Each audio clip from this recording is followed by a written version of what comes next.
Hello friends, இன்றைக்கி நம்ம பஞ்சாமிர்தம் செய்ய போகிறோம். நம்ம சந்தையில் வாங்கின பழம் கொஞ்சம் மிச்சம் ஆயிடுச்சு, நல்லா கனிஞ்சிருச்சு.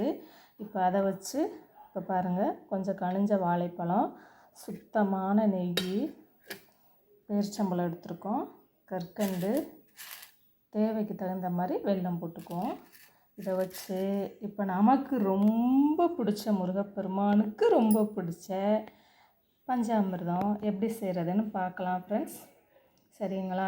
எல்லாருக்கும், எங்கள் வீட்டில் எல்லாருக்கும் ரொம்ப ரொம்ப பிடிக்கும் பஞ்சாமிர்தம்.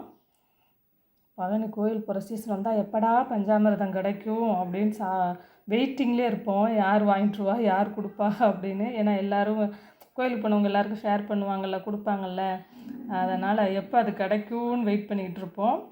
ஸோ அந்த பஞ்சாமிர்தத்தை இன்றைக்கி நாம் வீட்டிலையே எப்படி செய்கிறதுன்னு, ஈஸியாக செய்கிறதுன்னு பார்க்கலாம் ஃப்ரெண்ட்ஸ். இப்போ நம்ம இந்த பேரிச்சம்பழத்தில் இருக்கிற உள்ளர இருக்க இந்த கொட்டையெல்லாம் கொஞ்சம் எடுத்துருவோம். எடுத்துட்டு இந்த பாருங்கள், ஒரு பாத்திரத்தில் அது எல்லாத்தையுமே நம்ம போட்டுக்கலாம்.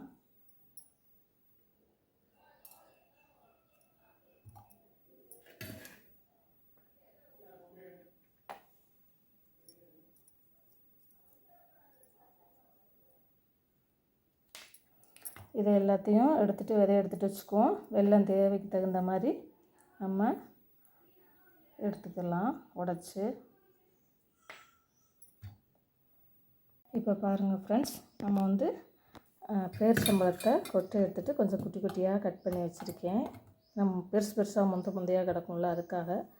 அதே மாதிரி வாழைப்பழத்தையும் கொஞ்சம் குட்டி குட்டியாக கட் பண்ணியிருக்கேன். ஏன்னா பிசைஞ்சு விட்றதுக்கு ரொம்ப ஈஸியாக இருக்கும்.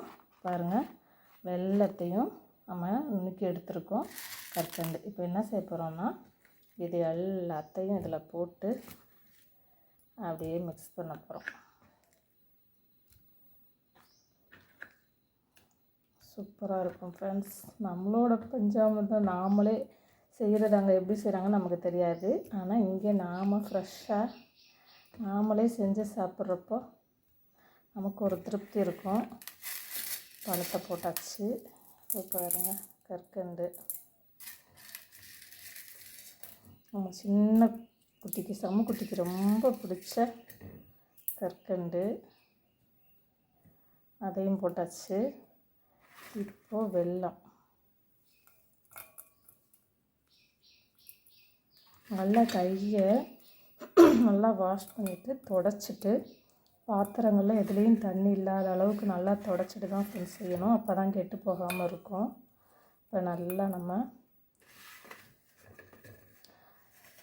இந்த வெல்லம் தேவைக்கு போட்டு போனால் ரொம்ப இனிப்பாக இருந்தாலும் ரொம்ப தித்திப்பாக இருக்கும், சாப்பிட முடியாது. இப்போ கொஞ்சம் சுத்தமான நெய் விட்டுக்குவோம்.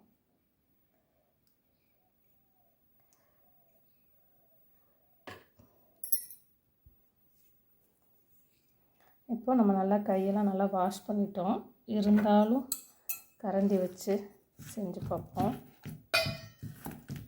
கையில் பிசைஞ்சு விட்டால் நல்லா பிசையலாம்.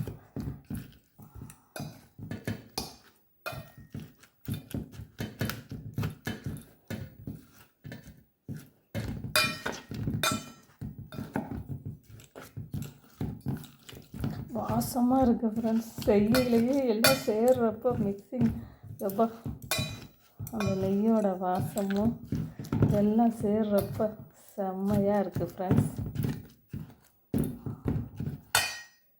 இப்போ பாருங்கள் ஃப்ரெண்ட்ஸ், நல்லா மசிச்சு விட்டாச்சு. பாருங்கள், நம்மளோட பாயாசத்தை எப்படி இருக்குது. நம்மளோட சேனல் மதுரை பாண்டிச்செல்வி சேனலை லைக் பண்ணுங்கள், ஷேர் பண்ணுங்கள், சப்ஸ்கிரைப் பண்ணுங்கள் ஃப்ரெண்ட்ஸ். பாருங்கள், அப்படியே எடுத்து ஒரு பவுலில் வச்சு சாப்பிட்டிங்கன்னு வச்சுக்கோங்க, எவ்வளோ சாப்பிட்டாலும் சாப்பிட்டுட்டே இருக்கலாம். அவ்வளவு டேஸ்ட்டாக, அவ்வளோ சூப்பராக இருக்கும் ஃப்ரெண்ட்ஸ். நம்மளோட பஞ்சாமிர்தம் 5 வகையான பொருள் சேர்த்துருக்கோம்ல, அதுதான் பஞ்சாமிர்தம் எப்படி இருக்குது நம்மளோட பஞ்சாமிர்தம்? சூப்பராக இருக்கா ஃப்ரெண்ட்ஸ்? பாருங்கள், நம்ம பஞ்சாமிர்தம் நம்ம வீட்டில் செஞ்ச பஞ்சாமிர்தம் நல்லா சூப்பராக இருக்கும். நீங்களும் செஞ்சு சாப்பிட்டு பாருங்கள், சரிங்களா? டேஸ்ட் எப்படி இருந்துச்சுன்னு சொல்லி நமக்கு கமெண்ட் பண்ணுங்கள். Okay friends, thank you friends. எப்போவுமே நம்ம வீட்டில் செஞ்சு சாப்பிடுங்க, ரொம்ப ஆரோக்கியமாக இருக்கும், ரொம்ப உடம்புக்கு நல்லது. குழந்தைங்களுக்கு பயம் இல்லாமல் கொடுக்கலாம். ஆனால் குழந்தைங்களாம் ரொம்ப விரும்பி சாப்பிடுவாங்கள்ல, அதனால் அவங்களுக்கு பயம் இல்லாமல் கொடுக்கலாம் நம்ம வீட்டிலையே செஞ்சதாக இருந்துச்சுன்னா. ஓகே ஃப்ரெண்ட்ஸ், இதே மாதிரி நீங்களும் செஞ்சு சாப்பிட்டுட்டு எப்படி இருக்குன்னு கண்டிப்பாக கமெண்ட்ஸில் சொல்லுங்கள். Okay friends, thank you.